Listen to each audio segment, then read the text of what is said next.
तो घर था,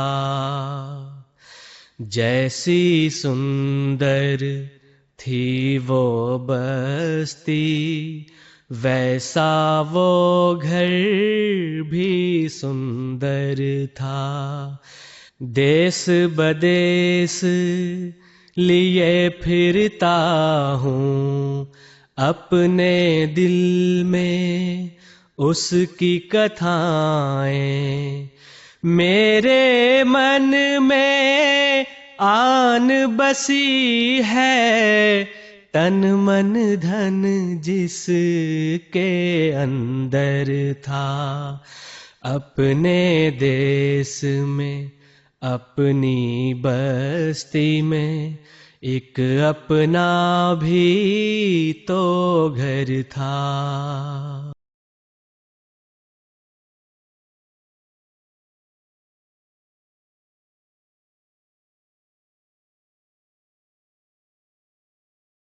யாஜூஜ் மாஜூஜ் ஆகிய அமெரிக்காவும் ரஷ்யாவும் ஒருவரோடு ஒருவர் மோதிக்கொண்டு தங்களுடைய அழிவை தாங்களாகவே தேடிக்கொள்வர் என்றே திருக்குரான், ஹதீஸ், பைபிள் ஆகியவற்றில் தெரிகிறது. இவ்விரு சக்திகளும் இன்று உலகின் இரு பெரும் வல்லரசுகளாக இருக்கின்ற காரணத்தாலும் அவற்றின் பிடியிலே உலகில் உள்ள அநேக நாடுகள் அகப்பட்டு கொண்டிருப்பதாலும் இவ்வல்லரசுகள் மோதுகின்ற போது உலகமே மிக பெரும் பேரழிவை சந்திக்க வேண்டியது வரும்.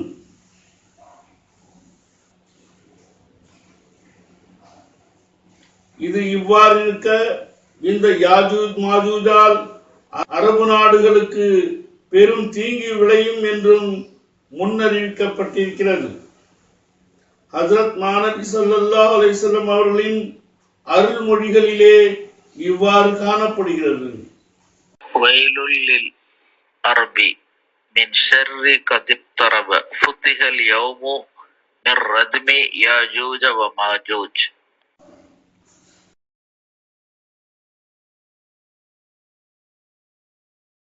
அரபிகளுக்கு மிக தீங்கான காலம் நெருங்கிவிட்டது. ஏனெனில் அவர்கள் மீது யாஜூஜ் மாஜூஜால் ஓர் ஓட்டை ஏற்படுவதை நான் ஓர் ஆன்மீக காட்சியில் கண்டேன். புகாரி, யாஜூஜ் மாஜூஜ் பற்றிய பகுதி. இங்கு யாஜூஜ் மாஜூஜால் முஸ்லிம்களுக்கு கேடு வரும் என்று கூறப்படவில்லை, மாறாக அரபிகளுக்கு ஆபத்து வரும் என்றே கூறப்பட்டிருக்கிறது. 1948 இந்த வல்லரசுகளால் இஸ்ரேல் நாடு உருவாக்கப்பட்டது. அன்று முதல் அரபு நாடுகளுக்கும் இஸ்ரேலுக்கும் இடையே நடைபெற்ற போரில் அரபு நாடுகள் நாசத்திற்கு ஆளாயின.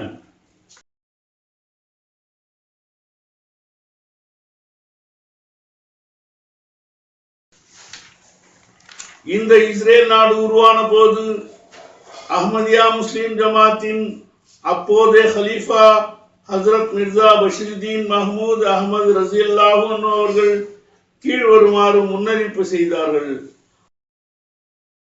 ஐக்கிய நாடுகளின் சபையாலும் அமெரிக்காவின் முயற்சியாலும் உருவாக்கப்பட்டுள்ள இந்த அமைப்பை இருந்த இடம் தெரியாமல் ஆக்குகின்ற சக்தியை எல்லாம் வல்ல இறைவன் முஸ்லிம்களுக்கு தந்தருள்வான். இறைவனின் உண்மையான அடியார்களும் ஹஜ்ரத் மாநபி ஸல்லல்லாஹு அலைஹி வஸல்லம் அவர்களின் வழி நடப்பவர்களுமான முஸ்லிம்கள் இங்கு போவார்கள், அதாவது பாலஸ்தீனத்துக்கு போவார்கள். அப்போது அமெரிக்காவின் அணு ஆயுதங்களாலோ ரஷ்யாவின் முயற்சிகளாலோ எந்த பயனும் ஏற்படாது. இறைவனின் இந்த நியதியை உலகமே ஒன்று திரண்டாலும் மாற்ற இயலாது. உண்மையில் முஸ்லிம்கள் பெறவிருக்கும் இந்த வெற்றியை யாராலும் தடுத்து நிறுத்த இயலாது. தஃப்சீரே கபீர் தொகுதி 5 பக்கம் 576, சூரா அல்-அன்பியா வசனம் 108 விளக்கம். வெளியீடு பிப்ரவரி 2004.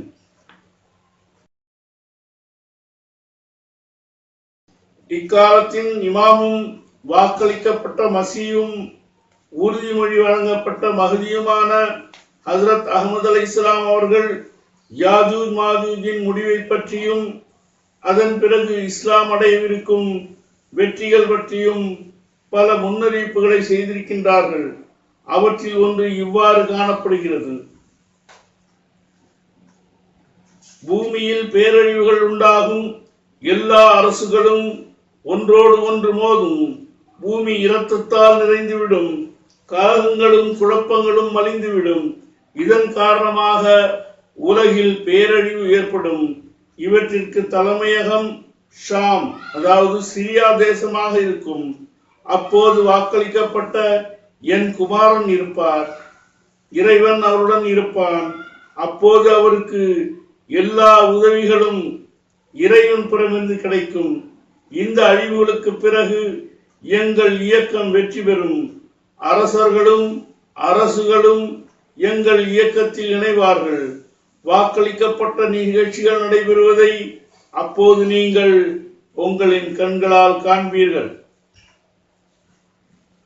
இந்த முன்னறிவிப்பிலிருந்தும் ஒரு பெரும் பேரழிவை ஏற்படுத்தக்கூடிய மூன்றாவது உலக மகா யுத்தம் அரபு நாடுகள், இஸ்ரேல், பாலஸ்தீன் ஆகிய இடங்களிலிருந்தே ஆரம்பமாகும் என்பது தெரிய வருகின்றது.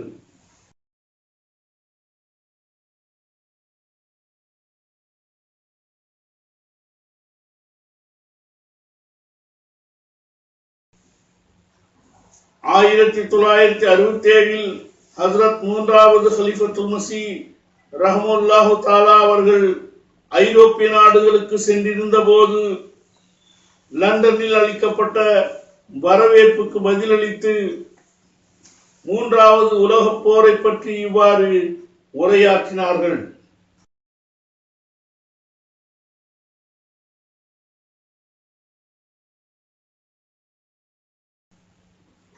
கடந்த 2 உலகப் போர்களை விட பயங்கரமான மூன்றாவது உலகப் போர்களை பற்றி ஹஜ்ரத் மஹதி மஸீஹ் அலைஹிஸ்ஸலாம் அவர்கள் முன்னறிவித்துள்ளார்கள்.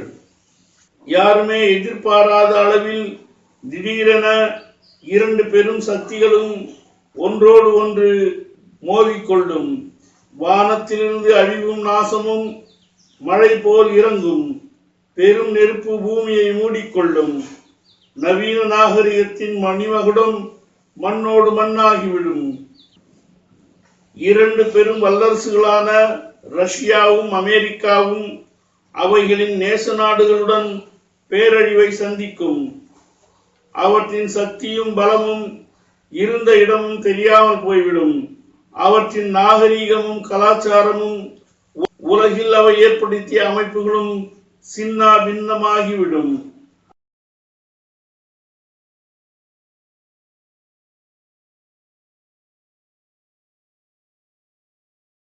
அதன் பிறகு எஞ்சியுள்ளவர்கள் திகிலடைந்து செயலிழந்து நிற்பார்கள்.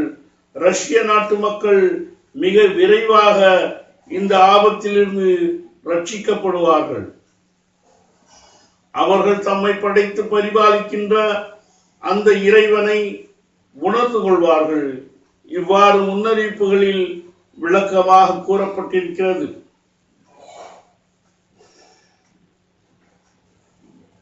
பூமியிலிருந்து அவனது பெயரையும் வானத்திலிருந்து அவனுடைய இருப்பையும் இல்லாது ஒழித்துவிட கங்கணம் கட்டிக் கொண்டிருப்பவர்கள் தங்களின் வழிகேட்டை உணர்ந்து தூய இஸ்லாத்தை தெரிந்து இறைவனின் ஏகத்துவத்தை நிலைநாட்டக்கூடியவர்களாக மாற இருக்கின்றார்கள்.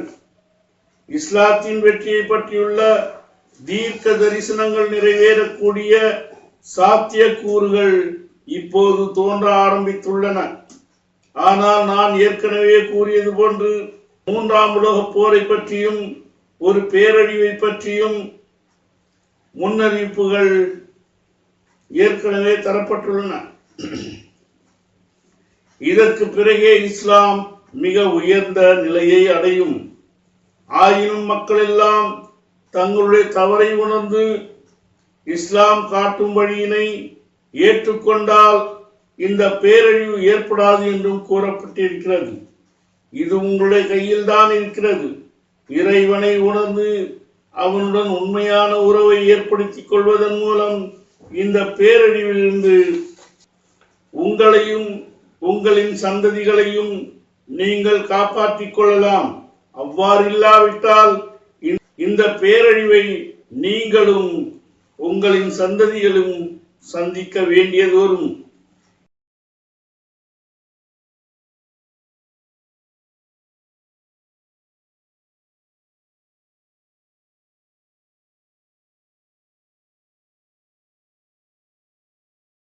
எச்சரிக்கை செய்ய தோன்றிய அந்த மாமனிதர் தோன்றி இறைவனின் பெயராலும் ஹஜ்ரத் மாநபி ஸல்லல்லாஹு அலைஹி வஸல்லம் அவர்களின் பெயராலும் எச்சரித்து தமது கடமையை நிறைவேற்றி சென்றுள்ளார்கள். எல்லாம் வல்ல இறைவன் உங்களுக்கு உங்களுடைய கடமைகளை உணர்ந்து அவற்றை நிறைவேற்றக்கூடிய நற்பாக்கியத்தை தந்தருள்வானாக. ஹஜ்ரத் மூன்றாவது ஹலீஃபத்துல் மஸீஹ் ரஹ்மத்துல்லாஹி தஆலா அவர்களது வேர்ட்ஸ்வர்த் சொற்பொழிவு 9/1/1967.